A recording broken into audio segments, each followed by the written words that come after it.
Okay, teachers, I have a sentence starter for today. Well, you know how we love our sentence starters. I want you to finish this sentence. When it comes to writing, I wish my students would. So I asked this question in my Facebook group and in my email list, and I'm going to reveal what the answers are, and then we're going to talk about it. Hey there, it's Robin. I am a children's book author. I am a teacher. Now I'm an instructional coach, actually.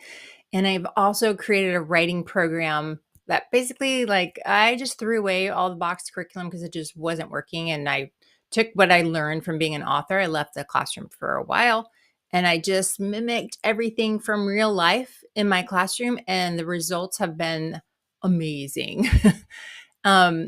Recently, I asked my Facebook group, we have hundreds of teachers in there who are doing the program and they chat all the time. It's fantastic. So I asked them and I asked my email list, when it comes to writing, I wish my students would. And so there were a lot of things that were the same. Like there was one that kind of stood out more than the others that was repeated a lot. So I kind of condensed it down into 5 different buckets, I guess.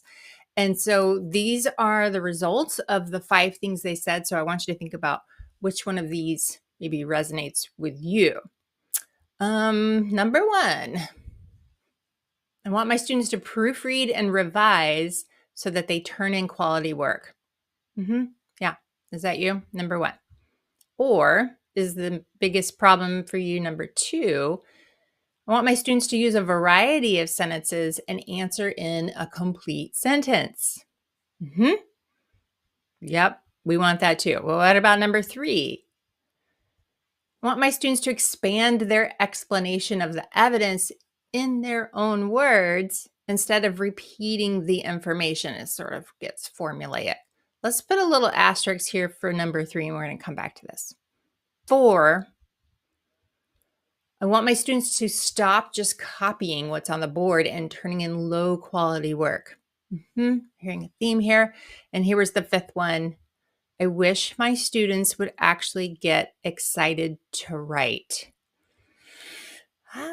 So we are going to go look back on one of these, but in the comments, I want you to tell me which one of these is your highest priority as a teacher. I'll make some more videos around that. But I said let's go back to number 3 because that was the one that kind of kept coming up the most over and over again. And I want to share with you a resource that I've made that takes CER and it just expands it. So instead of using just claim, just evidence of reasoning, I also have one for race. I want you to think of it as a jumping off point and not the destination, because it's really hard to get our kids even just to the CER part, claim, evidence, reasoning, and doing that correctly. But that is such a just a basic 3-sentence response. How do we get them to think deeply and actually authentically respond to the text or what they're reading? Because we need critical thinkers in the world, right? So let me hop into, here we go. This is a resource that I made that it sort of introduces CER to them, and then it goes on to the next level. And I'm going to buzz through here because some of you who have my CER stuff, you've seen this before. So here's like the basics of CER. Here's an example. I do want to point out here, when I teach my kids reasoning in CER, I give them a little frame, since ... this shows ... so that they're using their complex sentences, which is something they practice in warm-ups. I'm going to come back to that topic in just a minute. And they know where the comma goes. So they're going to use that complex sentence as their reasoning part there. All right. So then let's say you're like, okay, you guys got this. You're ready. Let's move on. Let's level up. So here's what we do. I add in 3 more components to this. You could add in 1 at a time. In fact, that's probably the best thing to do, is to just add a hook. Now, the reason why you would add a hook to a CER answer is because if you are, Let's say you're a reporter, you're interviewing somebody, a politician or whatever, and you ask them, do you think we should blah, blah, blah? And their answer was, I think we should blah, blah, blah. You'd be like, is this a robot? Is this a human? Like typically when you're answering a question, you sort of start with a response to the topic. You don't just restate and answer the question that they just asked you. That's not a normal human thing. So if you say a hook and you do it in the way that I've taught it in all the other lessons, because they've already learned this before, then instead of saying water pollution is dangerous to marine animals, you could start with, everyone loves a day at the beach, but there are some problems with it. So water pollution is dangerous to marine animals. So it starts to sound more natural. So they can add a hook in there. And my rule for adding a hook is that they have to keep the topic a secret. So if the topic is water pollution, they don't use the word water pollution in the hook. It kind of is a good way to keep them from doing that. Now, when you're ready to fold into more, you're going to add in a reflection after that reasoning. And you could frame that with, see at the beginning there, I don't know how big this is for you, but it says not only that, but, and then they say what they think is also the issue there based on what they've read, and it's in their own words. So not only that, but here's this other thing going on. Sounds more human, not quite so formulaic. And then you could have the students, once they get into it, maybe they don't want to frame it up as not only that, they could sort of riff from there. The last line is to connect. And this is where they connect a word from their hook to the end here. And so at the beginning, it talks about a day at the beach. And so I repeat, a day at the beach could be even better if water was clean for all the creatures. So you wrap it up, you tie it up in a big bow. Now, what I want to say is that, let me, I don't make this super clear. My writing program is all connected. Every single part of the program has a reason. So I use hooks as my number 2 skill that we learn in workshop because of this. Whichever direction I'm pointing, I don't know. Because if I say I want you to add a hook to your CER, boom, they know how to do it. We've been practicing it in workshop. That's why it's a skill that we need to have to pull out at any moment. And let me just show you real quick. So like when I teach them this hooks lesson here, let's look at the 3 different kinds that they could do. Typically, they love to do the make a bold statement one. And I walk them through how they would do that after showing them some examples of students, what they've written for their hooks. So when they do that bold statement, like we do a lot of brainstorming, and I take them through this whole like, this one here, when I say blank, you say blank. And it just gets their mind thinking of all the words associated with water without having to use the word water in their hook.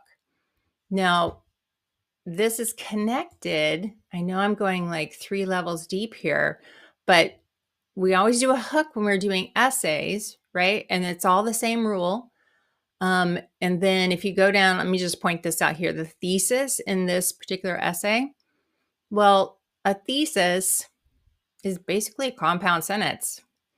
The school day should start after 9 in the morning because the lack of sleep affects their healthy development, comma, and hurts their ability to achieve academically. So it's a compound sentence.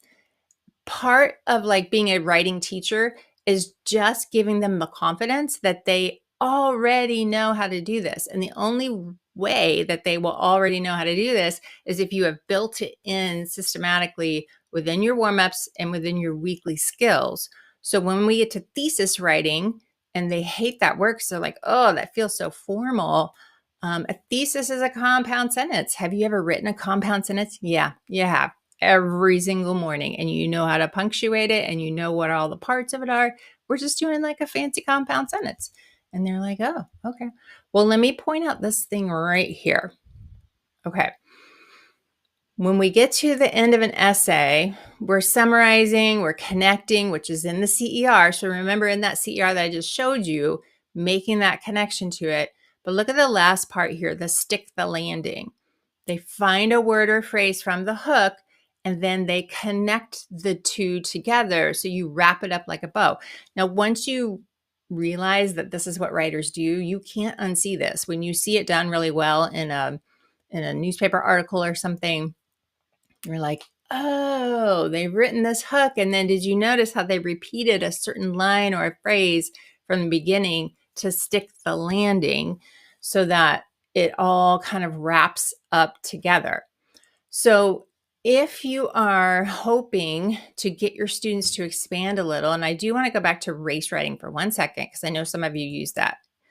I want to give you my opinion on race writing here real quick.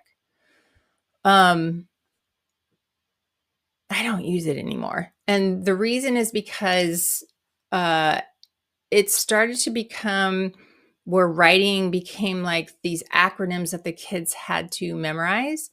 And my sixth graders in particular were quite literal. And if they got to a writing thing and they couldn't remember what the acronym was, it stopped. It stopped them. And so I decided to just like condense everything. Like I said, you want to make your writing program tight, not bigger. You want it tighter. So I made it just so that whenever we're doing a constructed response, you're using CER. And CER is basically race. It's just R and A, restate and answer, is your claim. So that's your claim and your citing and your evidence. So same thing. However, what I did with race, if you still want to use it, I'm no judging, but you could just add in a hook. And so I did this for a while where we called it an H race or a horse race, if that helps them remember it. And then I have an example down here. We were talking about a fable, The Boy Who Cried Wolf. And so instead of saying, in Aesop's fable, The Boy Who Cried Wolf, the villager you start with the hook. People are not always truthful. Do you see how that sounds more natural to how a person might answer a question in an interview and then go on from there? They don't restate an answer directly after a question. So we do want to get them out of that, habit. So I've talked a lot about expanding and elaborating when you're using CER. I have more information about how I run my program. If you'd like to check out, I have a free ebook. You can find out exactly how I run my program. Just click the link below, or you can grab the training. I'll also link to that. We're getting tremendous results. I have a teacher in 8th grade who recently told me that her proficiency went up.